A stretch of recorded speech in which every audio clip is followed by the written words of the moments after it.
Finally చాలా years తర్వాత మంచిర్యాల నుంచి కొత్తగూడెం ట్రైన్‌లో వెళ్తున్నాం. మంచిర్యాల టు కొత్తగూడెం ఎప్పుడు వెళ్తాం కానీ ట్రైన్‌లో చాలా ఇయర్స్ తర్వాత వెళ్తున్నాం. మా నాన్నమ్మ, తాతయ్య కూడా ఫుల్ ఎక్సైటెడ్ ఉన్నారనమాట.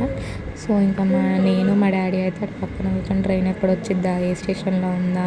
రష్ ఉంటారా? లేదా? అని ఇంకా అన్ని ముచ్చట్లు ఆ స్టేషన్‌లోనే పెట్టుకున్నామనమాట. ఇంతకీ మేము కూర్చున్న స్టేషన్ ఏం స్టేషన్ అనేది ఆల్మోస్ట్ మీ అందరికీ అర్థమైపోయి ఉంటది. హలో మంచిర్యాల గుర్తొచ్చిందా? Mancherial station. So, repairing works అయితే ఇంకా చాలా జరుగుతున్నాయి. సో, అందుకే స్టేషన్ అలా ఉంది. ఫైనల్లీ ట్రైన్ అయితే వచ్చింది. మేమైతే ఎక్కేసాము. అండ్ మా ట్రైన్‌లో ఒక చిన్న బుడ్డోడు ఉన్నాడనమాట మా పక్క సీట్‌లో. ఇంకా మాకు టైం పాస్ కాక వాడిని తీసుకుంటే అసలు ఎంతసేపు ఆడుకున్నాడంటే మాతోని.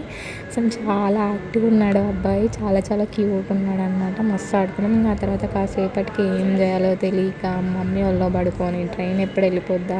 డెస్టినేషన్ ఎప్పుడు రీచ్ చేద్దాం అనుకున్నాం. ఈలోపు ట్రైన్‌లో పుదీనా స్మెల్ చూసి టెంప్ట్ అయిపోయి మా మమ్మీ పుదీనా కొనేసింది.